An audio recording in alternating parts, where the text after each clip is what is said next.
Yo, yo, yo, what is up, ladies and gentlemen? Welcome back to another episode of the Women Effect Show presented by WINJECT Studios. Today's a special day, but every day is a special day. But if you're waking up and you did it ends in Y. Speaking with a good friend of mine all the way down under, Miss Friska. What's up? How you doing? What's up? Holla. I'm really excited for this. We've had a phenomenal conversation, but it was a condensed conversation through information and really good amount of content. I guess we recorded a while back. It was right before Christmas time, wasn't it? It was. Yep. We deep dived into EQ. I know. And that really piqued my curiosity of more of your story. I was like, who is this? Who is this one? I was like, I want to know more about this one. Then he went on a lavish vacation. I was like, what? She's going to all my favorite places in Europe. Don't be a hater. I wasn't.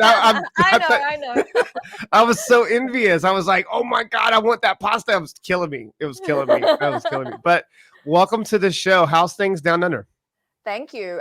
We are very positive down under. So our borders just opened up 2 days ago, and there's already been plane loads of people visiting relatives, of tourists. So everybody's very, very optimistic. I seen. Well, obviously I know Belinda there and Tima, and I see. I obviously adapt to the situation, right? And it's unfortunate to see so much, I guess, restrictions there in place. It seemed like it was a lot of chaos, a little bit more. Like we opened up a while back in the UK. Yeah. I believe it was what is the Prime Minister? Boris Johnson. Looks like Trump to me. No offense. I swear he's like the watered down version of Trump. Yeah. But anyways, made a statement, was like, listen, we're lifting the mandate of these masks. You know, so, and I'm not going to get into a COVID kind of obviously controversy type of conversation, but it's good to see that you guys are obviously opening it up and life's going back to, I mean, people, I mean, you just mentioned people wanting to go visit their families. I haven't seen my family in over almost 2.5 years. And that's insane to me. Insane. Because how close I am to my family. Do you have relatives close and by, or just like, obviously I know what you do for a living, but you know what I mean? Yeah, no, not close by. All of them are a plane ride away. Yeah, so it's been hard. Yeah. So you live my life. Okay, I get it. So it's difficult. It's like you have to plan to travel, and like I don't know what I'm doing tomorrow. Like so. Yeah. Anyways, but I guess for the most part, a lot of people tend to, I wouldn't say shy away from this type of question because they don't really know how to describe themselves and what they do for a living and being in their purpose and obviously being driven by their source. If someone walked up to you anywhere, I guess you speak at a lot of events, you do a lot of great things with corporate stuff. How do you typically introduce yourself to someone, or how do you typically explain what you do and what you're about? Yeah, well, I start off by asking them a question, actually. I ask them, have you ever felt really just frustrated, annoyed when maybe an ex-girlfriend or your co-workers or your team members, maybe your daughter, they don't change their behavior when you tell them to? And they go, yes, that happens all the freaking time. It's like, well, I'm not surprised because 80% of behavior change efforts fail to get people to do things differently to the way they've been done in the past. So I buck this trend. I make change happen better, faster, stronger, but in very large, complex organizations. So I help businesses bed down changes to their operating model, changes to their strategy, changes to their tech platforms and systems, processes, and culture. Right. I love what you said there, leading with a question. It definitely changes their perspective. Yeah. Pretty quickly. I love hitting with people, you know me. So I love hitting people with questions, and sometimes questions that they typically don't really want to answer or have to really think about. I'm like, well, I mean, you mentioned that one word change, it sparks so much inside of someone. Yes. And it really drives people insane. Reaction. Oh yeah. And it's like, what do you do for a living? I make change. I make, obviously behavioral change. They're like, whoa, I don't want to talk to this lady. Don't try to change me. I just, nothing wrong with me, I'm like, here we go, egotistical. Story of my life. Right. So, I mean, what do you think the most pervasive issue is when you're very first trying to get to know a company or a business or an individual, or when you kind of get your process started. Because I know for myself, I'm taking on so many contracts at one point in my life. Yeah. You're always gonna have people holding on to or protecting their protocol. And the CEO wants to scale it from 500 members to 5 million members. Yeah. And it's going to take a radical shift. Yeah. And you have the other people that have been around them for a while, and they're like holding on. Holding on to their pencils. Until their knuckles are white. Oh my God, it drives me. It's funny. It's like, listen, just trust the process. I'm not asking you to do this. I'm asking you to do just one task. So like, what do you think the most pervasive issue is when you're very first getting yourself, I guess you say, involved with that organization? Yeah. Well, first, I can think of two main things. And first is, let's talk about the human response to change. Back in the prehistoric days, this protected us. Anything foreign and unknown, we ran a mile. It's so we didn't get eaten by dinosaurs. But man has not evolved fast enough, and not much since then. And really, it comes down to they fear that they're going to lose something. And what they're going to lose, it boils down to the 5 Ps. It's always one of these Ps, or at least one of these Ps. The first is prestige, right? You talked about the CEO wants to do this, but this person is only in charge of this little thing. Is that going to lose his prestige? Is he scared of having less freedom, less autonomy, less responsibility? It could be as simple as a car park, for God's sake. I've been in nearly screaming matches with people that were losing their car parking privileges, and they thought it was a huge sign of disrespect and a big bruise to their ego, right? Number 2 is pay. Oh my God, is it going to hit me in the back pocket? Am I going to make less money? What does this mean financially for me? The third is protection.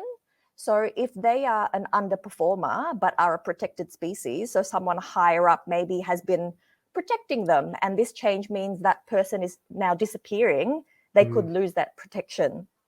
And then comes power. Am I going to lose my power? Am I going to have less voting rights? Am I going to have less of a say?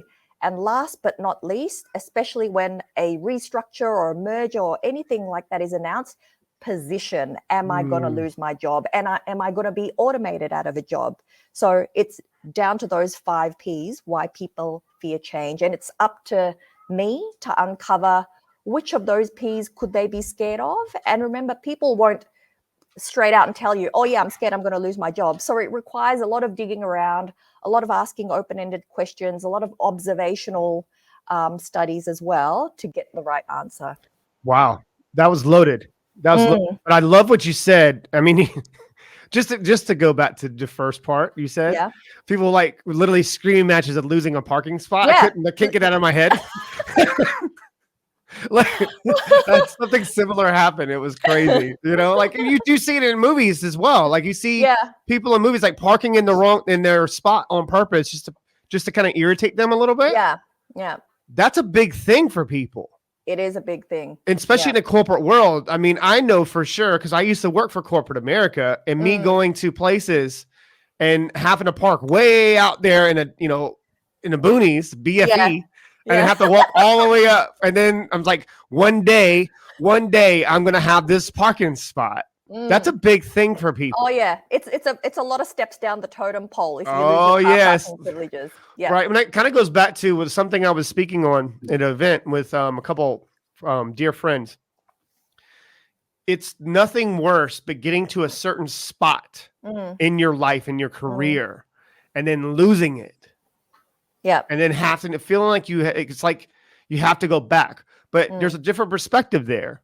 If you change your perspective of, okay, I know how to get there now, I can get there faster. You know, that's my perspective, obviously looking at it. Yep. But when you mentioned that prestige, that was something, it really stuck out to me. I want people to really listen to this and the listeners out there. Understanding these dynamics and these Ps are going to, the last P, position you for understanding of raising your awareness. But that's the first step. I love what you said, but do you believe that it's more about just trying to get them to raise their awareness rather than, or just getting them to relax first? And relax then first, definitely. Yeah. They're not ready to raise their awareness. They need to be clear first on how it's going to impact them. And, you know, And believe it or not, it's not these big grandiose changes that have the biggest impact on morale and engagement. It's actually the changes that'll impact their day-to-day job that stresses employees out the most. The second part of what I do, why it's so difficult, is that people often have a negative experience with change that I have to unpack or replace with a positive one. And I'll give you a personal experience, and you can start to think about how this plays out in the corporate world. So I was walking around the city one day with my best friend, and we were trying to decide where to go for lunch. And out of the corner of my eye, I see this new upscale falafel joint that I saw had really good reviews in the Sydney Morning Herald, in the Good Food Guide. And I said to her, oh, let's try that place. I saw it written up. It got such high ratings. And she goes, no. And I said, what do you mean no? Like, we haven't gone there before. And she's like, no, I had a falafel once 7 years ago. It was bad. Not doing it again. Boom. End of freaking story. So you can see how one negative experience has turned her into a lean, mean falafel avoiding machine. But think about how these plays out in businesses. Oh, that's amazing. Just the way you said that, I'm sorry. You're just one of the most comical people. I love it. Lean, mean falafel machine. Go ahead. Sorry, that was great. But think about how often this happens in organizations, right? Yeah. Like, people have a negative experience with change because often it's not resourced properly. It's not invested in. The leaders themselves aren't aligned and on board. So of course, people have a bad experience. Like, it often results in more work. They don't understand it. There's productivity dips. They're confused. So why would they want to put their hand up for more of the same pain? Yes. So often I'm brought in, unfortunately, when things have gone pear-shaped, when it's a little bit too late. That was where my next part, Like, I've been in organizations where I'm the 4th, 5th consultant in the door, and guess what? All the change people in before me were shit. And so I'm automatically on the back foot, so I have to prove myself very quickly. It's like dating. Yes, exactly. It's like dating. It's like, man, it's like I'm having, I'm not that I didn't do this. I'm not going to do, it's like, goodness gracious. I'm not going to cheat on you, damn it. It's like, stop. Like, are you going through my phone? Yes. I'm like, oh my God. Just like, wow. Okay. Well, I mean, what do you do as a behavioral specialist or in a person that's trying to create radical transformation within an organization? It's almost like you have to have like this protective barrier around you to where your internal dialogue is really strong. Yeah. Because you're going to get hit in every direction. Oh, I honestly, like, I've been doing this for a decade. I don't take it personally anymore, Okay. Right. So, like, it used to really upset me. Like, I would be missed off emails. They would have little gossip sessions in the corner, they'd have meetings and not tell me about it. They'd forget to send me the documents that I needed to review. But, after going through that, you realize it's actually not about me. It's about them. And for some reason, something is at stake, or they perceive something that they have of value is at stake. And so I just need to unpack what that is. Yeah. Right. Yeah. What is your process for once you obviously get involved and you're working with a company and you do start seeing the change and then go, oh my God, it did work. She's not crazy. Okay. I catch this a lot too. Like, it's so funny because when we had our conversation, when I came onto your show, I was like, wow, we got so much in common because I know what you go through.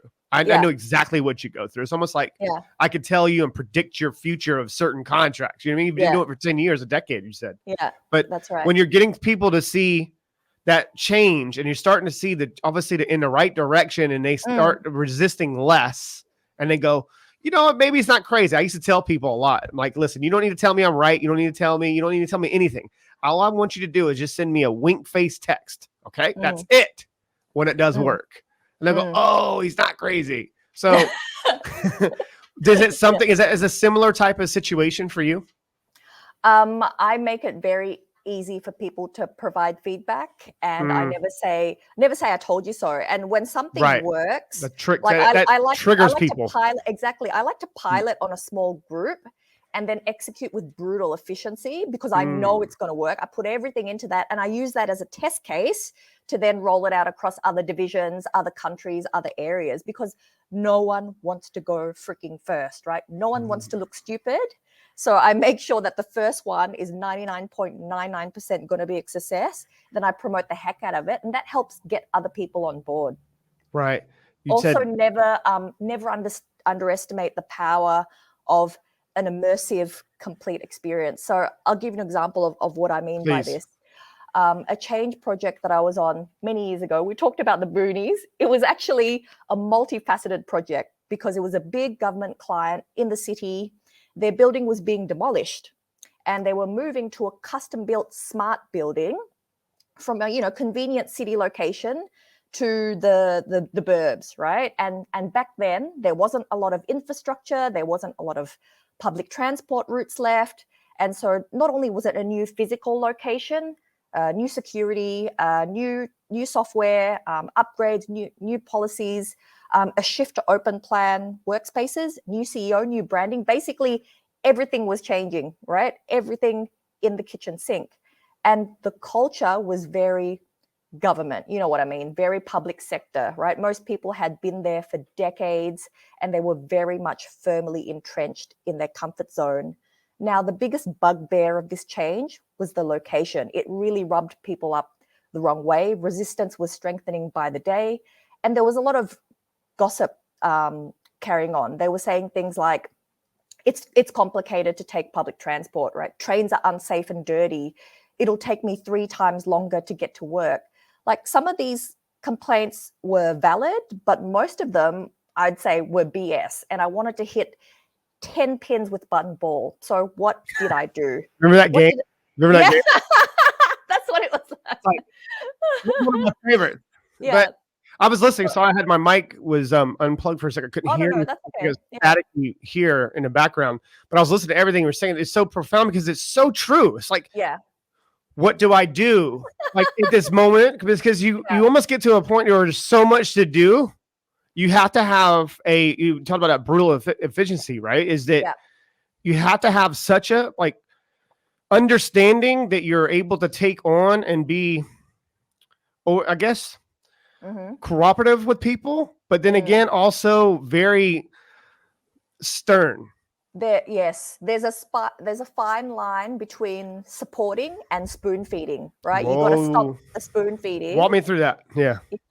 Okay, I'll give you an example. Now I'm working with a very large family-owned business and working with a technology vendor and the business. So a big finance transformation, and the people in finance just have not owned their new process. They have just not stepped up. They keep on saying the vendor hasn't done this, the vendor hasn't done that.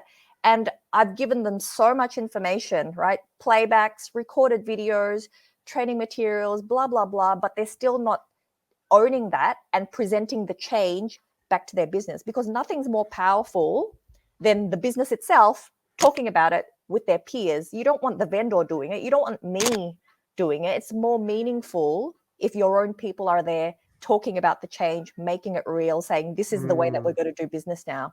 So I'm done with the spoon feeding. Right. I think that they've got enough support. And the next step for me now is to have a difficult conversation with their leader about how their people just aren't owning this. Because after this is implemented and, the consultants like myself go away, the vendors go away, they're going to be up shit creek without a paddle. Yeah, they got to be able to do it. They got to be able to do it themselves. They got to take ownership. They have to take ownership. Yeah. I do find sometimes that the best people to go after is the ones with the most influence first. And once I convince them, they'll do my job for me. Yeah. Once I get them on board, we're good to go. This is where a lot of I see corporations fail, is that they think that their department heads or the people, those aren't the ones I'm going after. I'm going after the one with the mouth inside of that cubicle. Oh yeah. And, you know what I mean? and believe it or not, the person that is the most negative, that is the most resistance, guess what? They're your best friend, because they will tell you everything that everybody else is concerned about. So you can then go away and make sure you've got corrective action plans or mitigation strategies to manage those issues that they bring up. So don't bat resistant people away thinking that they're noisy or they're annoying. They're actually not annoying. They're just telling you the things that everybody else is too scared to tell you. So make sure you listen. Yeah. Oh yeah. And once you get them on board, everybody else will come on board, because they'll be like, oh, if Bill from accounts, who's so difficult, if he's okay with it, then it must be okay, right? Yeah, just do what you want. You know, I mean, I was working with obviously, you know what I'm doing now with WINJECT. I'm just applying education and systems to media and podcasting and music and in TV productions and whatnot. I'm working with a really powerful force in the fitness industry. It's called Mark Jenkins. And Mark Jenkins has worked with, he's trained Beyonce, Mary J. Blige. I mean, some major names, P. Diddy, which it's my entrepreneurial idol is Diddy. Yeah. It's just so like aggressive. I'm just like, you have to have the energy, you know? So I'm working with him, and he's gotten to a point in his show, he's receiving like 24 something thousand downloads, right? Well, a week, like every episode, he's only in the third episode. And the reason I'm bringing this up, now that he's seen that justifiable proof of the level of impact with my team, also with consistency of touch points, he literally just gave us all, like, you know, pretty much no offense. I mean, I know people are recording. Like, I don't know, just do what you want. Yeah. Just do what you want. Yeah. And that's what I'm talking about. When you finally break through. Yes, you built that trust. You finally broke through. And you're now starting to see, you know, obviously him excited about promoting his show because he knows that his people are going to be taken care of. Yeah. You know, that come to him. Yeah. That right there is my fulfillment. That's what it means to me. Is like getting people to finally go, oh, it does work. It is. Yeah. You know, is it like, where do you get the most fulfillment from what you do? Well, think about it this way. Change is something that's only going to happen more and more, faster, more far-reaching and pervasive than ever. We've seen rapid, unexpected changes just cripple entire nations. I mean, look at the past 2 years being in this pandemic. But yet I found that when it comes to digging deep and helping those less fortunate, it's still a lot of corporates that do things government simply cannot, all right? So when we had a shortage of masks here, of vaccines, it wasn't the Australian government. It was actually a very wealthy businessman that negotiated a deal with China and got us that. If you remember Hurricane Katrina in the US, right? Who came in with the cavalry, all the supplies? It was Walmart, for crying out loud.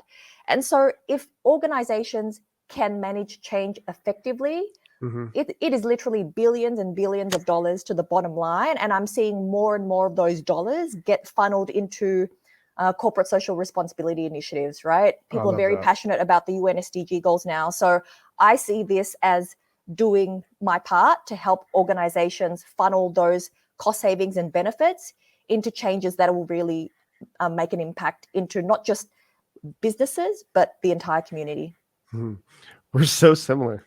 Gosh, I read energy fluently, right? And it's weird. I was like, it's weird. Wow. I knew this when we had our conversation. I was like, man, this is a person I need to get to know more of. But sometimes you don't understand the level of impact of someone that isn't inside that. I guess what is it, a marketing term? Inside the mayonnaise jar, whatever, inside the jar approach. They're so close to it, they can't remove themselves out of it. Yes. To see it in a different perspective. Like, okay, listen, this is what it's going to take. I need to broker this deal. That's what I do also on the other side of what I do is brokering deals. They'll have me come in when they can't come to negotiations and they can't finalize it. Like, listen, I got to start with, Friska, like, what is it going to take you to say no today? Yep. They're like, what? Like, what's a non-negotiable? What can't you live without on this contract? What can't, and I start with that first. And then I meet them, and then I go to the other side, and I'm working it out. And then from my understanding, then I do a lot of paraphrasing, and then I come to them, and that's the last one of them that you're talking about, positioning. Yep. Positioning is everything. I position myself on calls. I position myself without thinking about it subconsciously because I've done it effortlessly for so long. I mean, how do you position yourself, like, I guess you would say, in that type of world? I mean, is it more of a positioning of like, listen, come to me, I'm approachable, but you have to, there's a system and there are protocols in place for you to kind of protect you? Like, walk me through that. Again, it depends on the culture, and it depends on what each client needs. Like sometimes, like for example, that project that I talked about the government department, they, unfortunately, the leaders did not step up, and they wanted me as a shield. They didn't want to deal with the difficult questions. They wanted me to be the face of it. They wanted me to manage resistance. So let's just be clear. Resistance management, I can help develop a resistance management strategy. That's what a change professional is there for. We can provide tips, tactics for leaders to use. But at the end of the day, it's not my job. It is the leader's job to manage resistance. And a lot of leaders kind of handball that away or delegate that away to consultants or the next level down. But in an ideal situation, it shouldn't be like that, because people look up to their leaders. They don't look up to external consultants. So it's up to them to do the heavy lifting. But in terms of how I position myself, I very much go in with the mindset of, I'm not here to make your life difficult, right? If you've got genuine concerns with the future that we're heading towards, then channel them to me, and I will get you the right information and ask the right people to make sure that those concerns are allayed. So I find that I'm able to build rapport very quickly. I'm very personable, and I've worked in Melbourne, Mumbai, Manado, like all over the world. So I'm used to communicating with people of all cultures and all walks of life. You touched on one thing, and I want our listeners to really understand this. The leader's job is to manage resistance. I really like that, because people, I mean, because you're trying to take on too much. It's like you mentioned earlier about spoon feeding. Like, your job is to, manage and really understand the level of resistance within your troops. Yeah. I can't do that for you, because if you walk away or something, and it's what is the old saying, cats away to mice play, whatever. Literally, it was like, I felt like sometimes when I walk into corporations, and once they understood who I was, I would walk in, and it was like the lights would turn on and the cockroaches just run. Everyone would just haul ass. Everyone would just gone. You know what I mean? So that's the type of level of, obviously, impact that you would make, because they're so scared of their position. Like, I don't want to lose my position. Well, I don't like to fire people, or I'll make recommendations to corporations of whom I think should be the leader, or who I think, from my opinion, is actually has a lot of potential. And I don't like the word potential. It's just that people, just understanding, giving them something, that an opportunity, just giving them a vehicle. Yeah. But you touched on just that one piece, that level of resistance. Yeah. When things start to slow down and that resistance starts to ease, at some point, like, where do you typically do? Like, do you just move on to another contract, or what? Like, walk the listeners through that. So it depends on the organization. So one organization that I'm working on, it's just an ongoing monthly arrangement that I have with them. And I QA their strategies. I provide input into their change communication plan. Some of the leaders even rehearse their pitches and their speeches before they go to a town hall. So it depends in that situation. But in most projects, I'm brought on for a piece of work that's got an end date, because it's either a system implementation, it's either a new workforce management tool. So it's very clear that is a change. But when it's a transformation, it's more ongoing, because it's a complete reinvention of the operating model. I like that a lot. I mean, this because that's where I was like confused on a little bit, because I know how certain contracts are set up, and then when you come in and you start seeing impact, but also going through the protocol and looking at their Q&As and looking at their system, I guess you would say, or lack thereof in a lot of corporations. I mean, I find that even some of the bigger corporations that I've done work with, they're the ones that are most jacked up. Oh yeah. Yeah. Like, and now I'm getting more requests to support organizations to build a community of practice, a change management community of practice, because they don't want to keep relying on expensive, big four consultants for this project, that project. Like, my God, that's just unsustainable. So it's helping them develop their own framework, developing their own templates, teaching their people how to use it. So I run workshops on the topic. Yeah. And also one that's come to the fore more. So I don't know if you know this, but there was a Forbes article that said since the pandemic, our ability to absorb information has plummeted 50% of pre-pandemic levels. That means people aren't getting it. And the answer isn't correct. And the answer isn't more communication. The answer is better communication. So I spend a lot of time gaining alignment, right? Alignment. Never underestimate the power of that, because often if you don't invest that time, everybody being crystal clear on the direction that they're going to, their vision, every level down in the organization, those messages mutate. It's like Chinese whispers. And by the time they get down to the front line, they're like, I don't understand. What the heck is this? So, and then that often kills change initiatives in its tracks.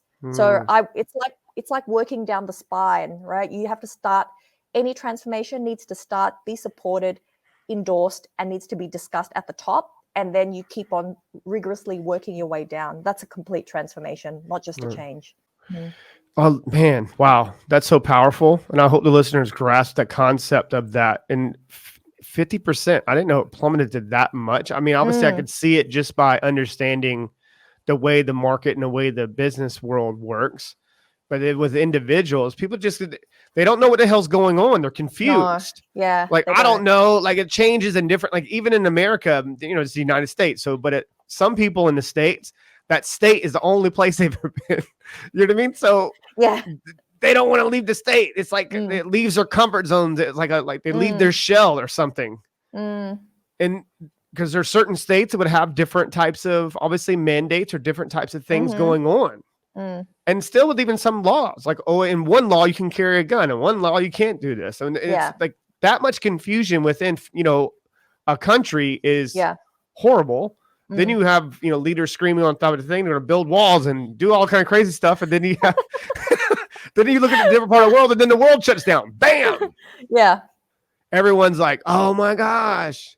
But I find the real issue is when people are forced to deal with their own unresolved subconscious behavioral patterns. They tend to freak out. And I see this not just even in corporations. I see this with just individuals. But when you finally get their attention and go, yo, this is what, listen, because they don't want to be told about themselves. Yeah. You have to allow them to see it themselves. But so what I do is I try to create the framework and try to create the play for them, and then remove things and start revealing a little bit more. And I get emails all the time. Oh my God. Chris, I thought of something. Oh, did you? Tell me about it. Do you know what I mean? Do you have similar type of experiences with individuals? Could be just people around you, because this is what typically happens in, I wouldn't say dating life, but just typically happens in relationships. When we have this understanding and how to create change, our job's not to change them. We don't want to change them. We're trying to obviously communicate better, and better communication, what you mentioned. Yeah. And that better communication. Like, do you find that your friends come to you for advice a lot more? Or, I mean, walk me through all this. All the time. Like, all the okay. time they ask me for advice. Yeah, me too. Because I change organizations for a living, but you know what's frustrating? The hardest thing to change is yourself. Like, changing an organization is easier, right? Look at The Biggest Loser. Right? They lose all this weight, they go back, they balloon back to where they were before, and then some, because it's hard to change your own behavior. There's so many like mind tricks that are played on you. And I was having this same conversation, and I used the healthy eating example, right? And it takes self-awareness, because this guy said, oh, how would you do it? What would you suggest for me? And I said, well, first of all, it's easier to change when you've got someone to change with. That's why if you've got an exercise buddy, you're 80% more likely to follow through with your workout, right? And B, if you're not visible and transparent with your goals, then other people can't help you achieve it. So make sure you communicate what you're trying to change within your circle, within your nucleus. And if they're the right people, then they'll support you, not hinder you. You use my favorite word, nucleus. I say that to people and they're like, oh my God, what does that mean? The nucleus is like the most essence of someone, you know what I mean? Yeah. So not to cut you off, I just get decided, I swear we're cut from the same cloth. And then C, if you know you have weak willpower, make it very, very hard for you to get what you want. Like this person that I was talking to, he had a weakness for Ben and Jerry's, right? And I said, hide the car keys. And he goes, yeah, but I know where to find it. I'm like, no, hide it like very far where you have to walk like 15 minutes to go get it, whether it's someone's house or you leave it like glued underneath something, like just hide it, make it super difficult. And if it's that difficult, you'll actually forget about it and you'll find something else to do. 100%. Right. And then he said, yeah, but it's still not working. It's like, okay, then you have to realize if you've been battling this for years and years, it is time for professional help. It is time for external sources to intervene if you want that behavior change. If you know you can't do it by yourself, then get some professionals in. And you mentioned the professionals and the ones that I find in the industry. This is why you're like a breath of fresh air to me, because there's a lot of professionals out there that do have the credentials, but have the credentials with the old understanding on how things really work. Do you know what I mean? I mean, we're in a very exciting time in the world because the human brain is being more understood. I mean, you got Doc Amen group. I love his stuff. And you have Dr. Ruth is a brain, obviously she deals with a lot with like brain scans and it's one of the reasons why she wanted to launch a show is because she is creating a radical changes with individuals with the Havening approach. It's like the tapping approach, but it's Havening, like with trauma. It's fascinating. She did it with myself and even some prior experiences, even childhood experiences with my older sister that passed away. And it changed a lot of obviously looking in a different perspective. And she was basically trying to help people understand that it's okay to feel. And I think in this world where we are in the world, it's a very exciting time, especially for people like us that love change and weird. I'm a weirdo. I'm like I guess a brain nut, but we're discovering so much more about how people tick. You even see it with a Netflix approach. You see it a lot of obviously the docu-series. You see it's coming out a lot more. But what do you think the hard part is for the world, I guess you would say, with the human brain? Why are they so resistant just even understanding more about themselves? Is it maybe because they don't want to? Or I find that's a really good question even for myself. I ask myself that a lot. Like, why are people just not getting it? You've got to understand, for a lot of people, their internal track record, their self-talk, unfortunately, says you're not good enough. So being open to feedback, that could mean that not good enough is freaking real for them. Right. And I experienced the same thing. And the trick with this is to reframe that. It's not you that's not good enough. It's perhaps a skill that you're not good enough. So I remember asking for feedback many years ago. I just delivered a presentation and I asked a leader that I really looked up to for feedback. And she said to me, it was gut-wrenching because she said, you know what? I really like you and you have such potential to make a big impact here. And I think because I really like you so much, I was disappointed. I expected more. It's like, for someone, I hate that word. I hate that. Yeah. And like for someone who holds excellence as a core value, this like shat everything that I stood for and everything that I prided myself on. And after wallowing in the not good enough and bashing myself over the head, I realized it's not me that's not good enough. It was my presentation skills that's not good enough. I can learn that. Hey, I'm a learner. I can learn different languages. I can learn maths. I can learn physics. I can learn to speak, I can learn to communicate. And that's exactly what I did. And I started investing in that skill. So we need to separate our sense of self-worth from a capability or a skill or an asset or a possession that we have. And I think really once we start to do that, people will be more open to feedback.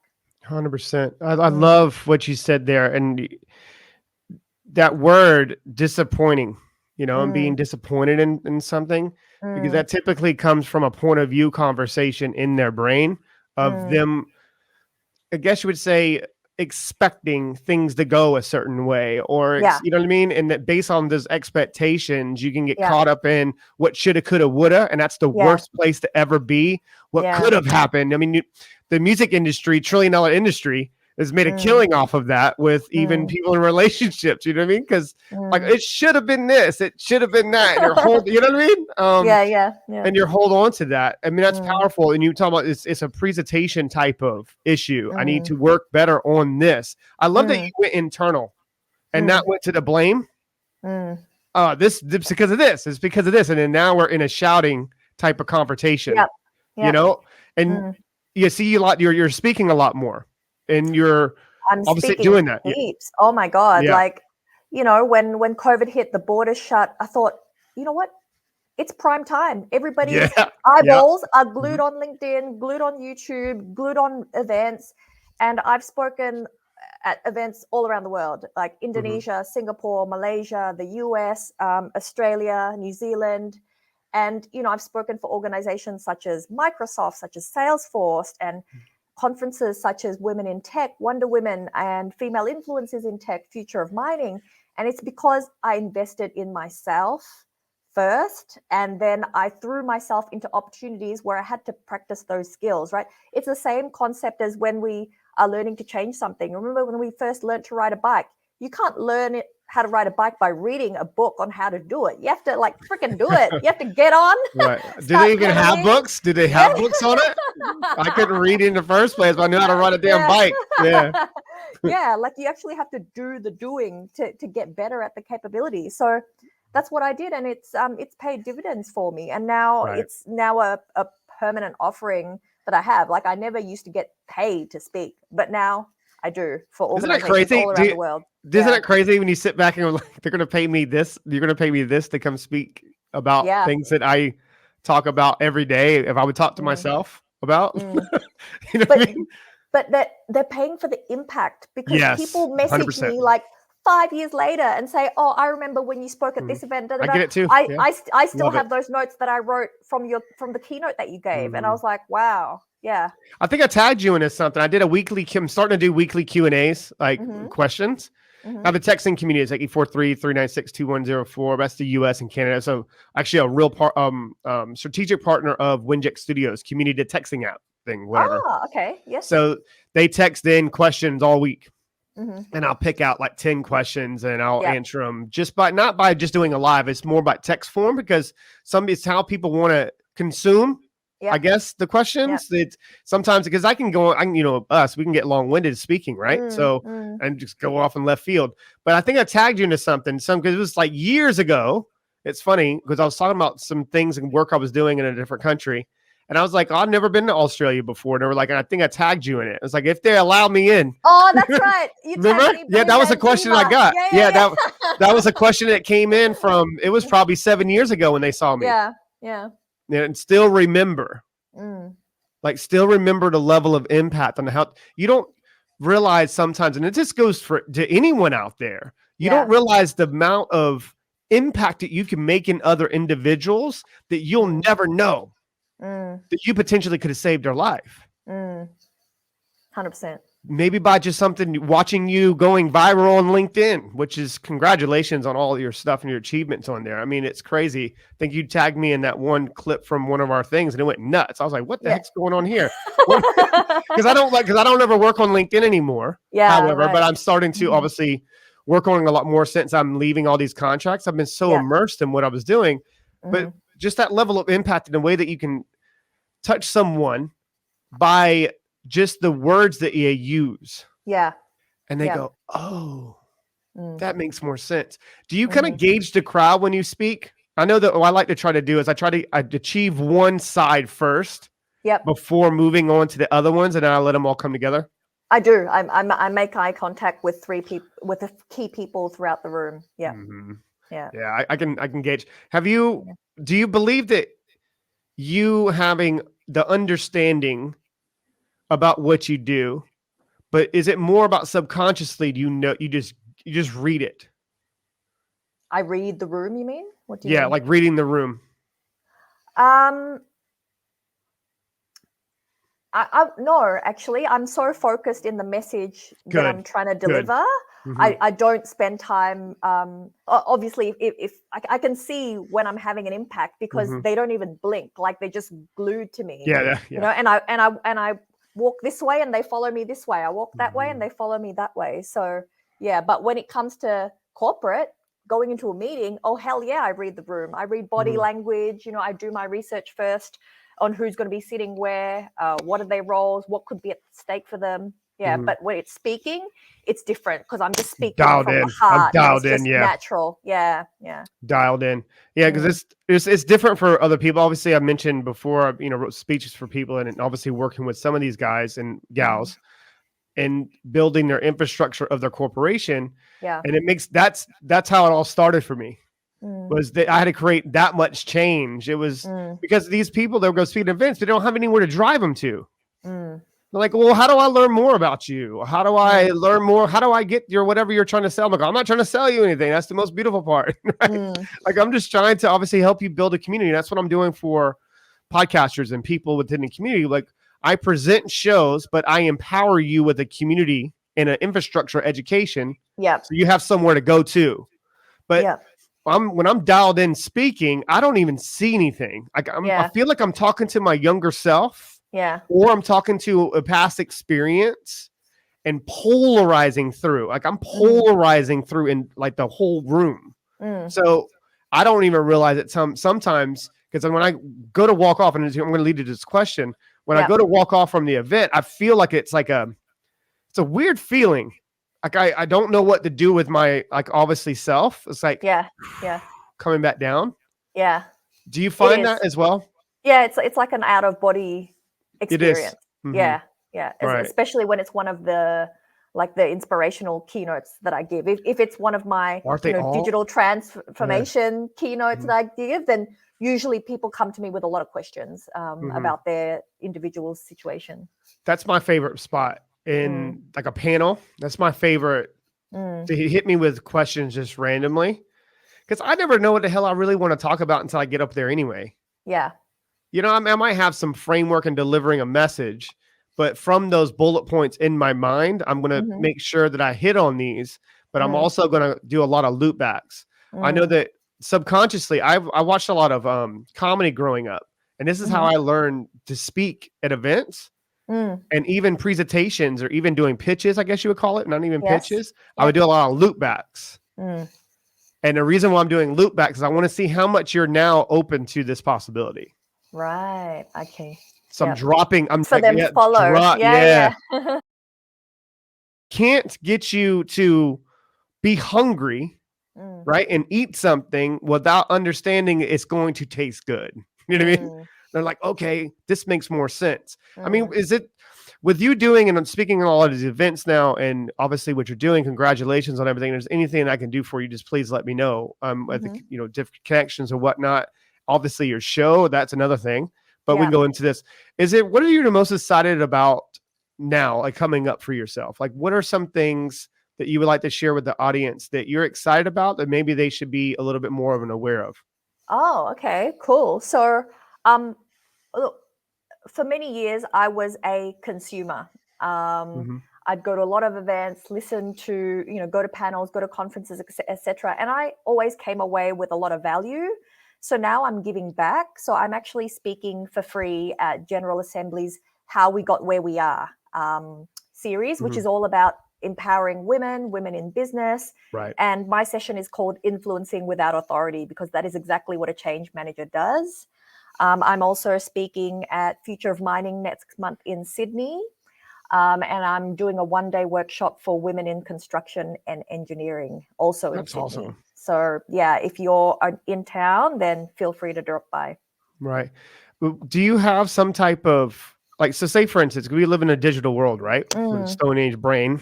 So if they wanted to, if my staff or anybody watching this, I'm very blessed to have I looked at my number. I'll send you a screenshot. I looked at my numbers the first time of just Apple. It was insane. 5.9 million views, listens. It was insane. But there's obviously people, especially with this topic. And I believe also when this time of the world, it's almost at a point where this is prime time for you. You know, that this is the reason why you were a consumer for so many years. And now that you're the doer, right? And you're the person that's going to execute that. Obviously understanding with people. But is the best place to find you LinkedIn, or like where? Because I know that we have this little ticker thing going on the bottom. Is that the best place to approach you? Because a lot of people don't know how to approach people, you know, of influence. Yes. The right way. That's right. Yeah. And trust me, I get some weird messages. Yeah, man. Yeah. Whoa. That's a whole other topic we'll have offline.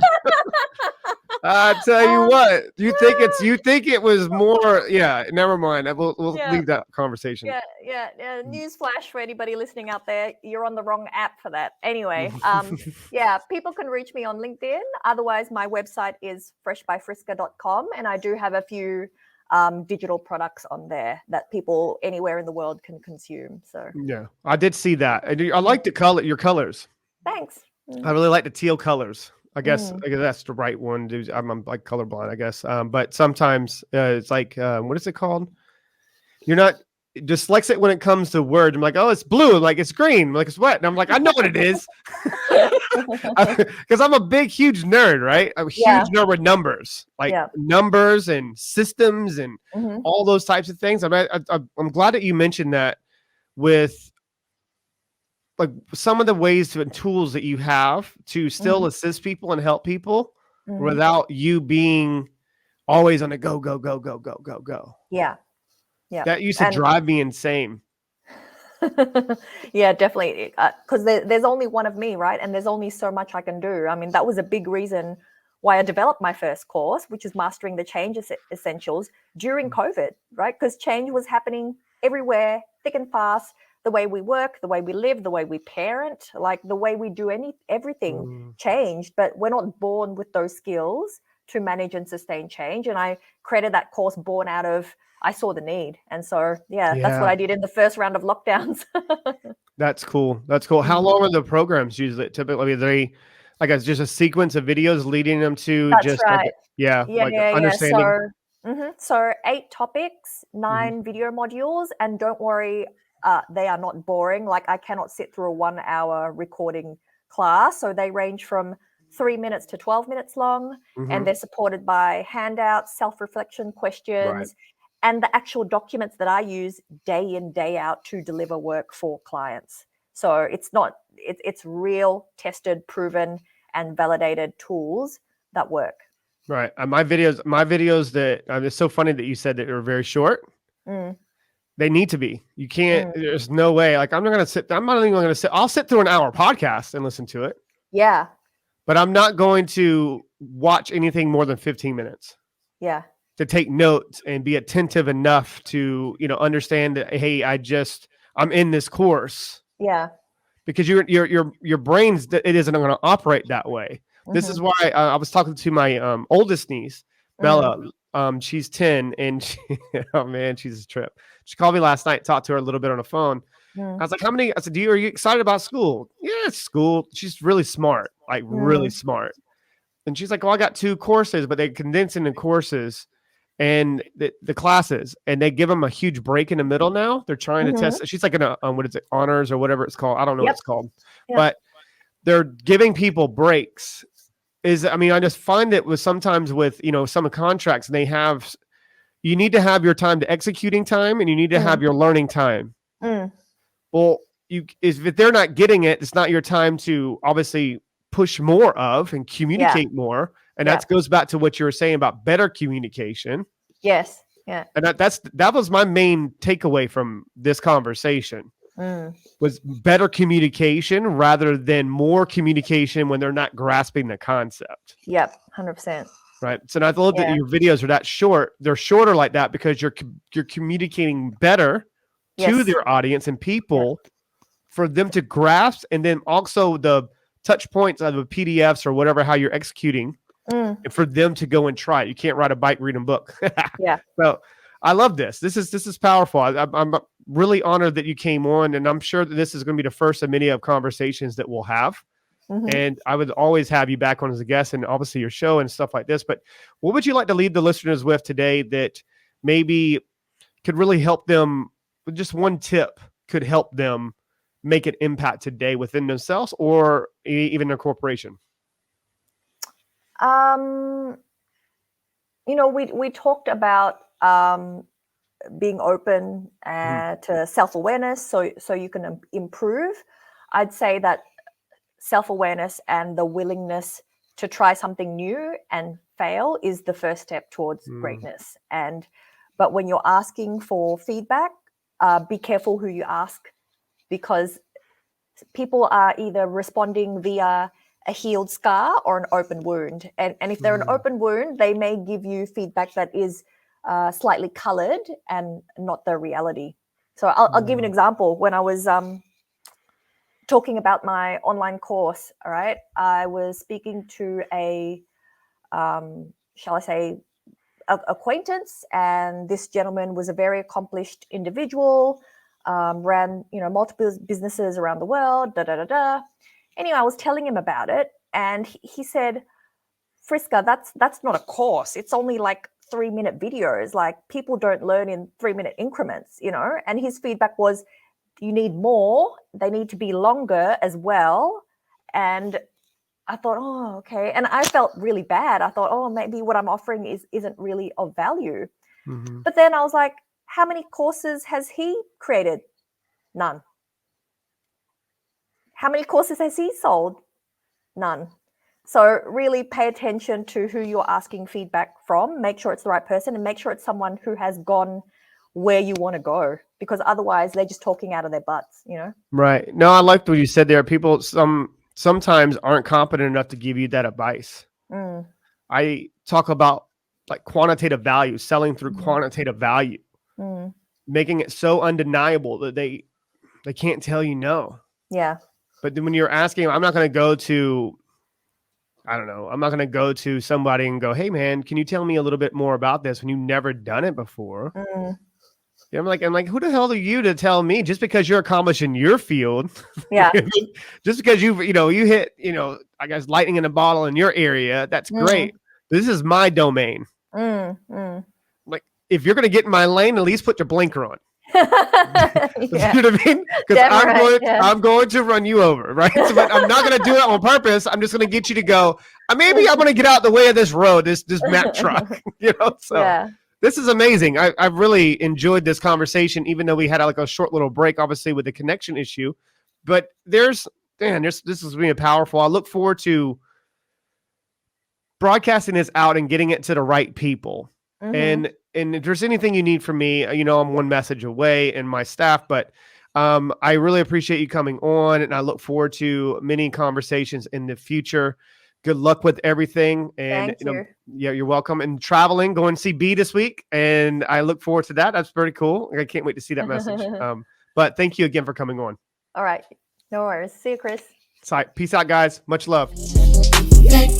This broadcast is brought to you by WINJECT Studios. We are an all-in-one educational platform for podcasters that revolutionizes how hosts leverage content to increase engagement with listeners, downloads, and income. We come together to focus on community, collaboration, and collective impact. For more information on how you can interact directly with our hosts, access exclusive live content with offers you can't get anywhere else from our official partners, join our purpose-driven community by visiting www.winject.com.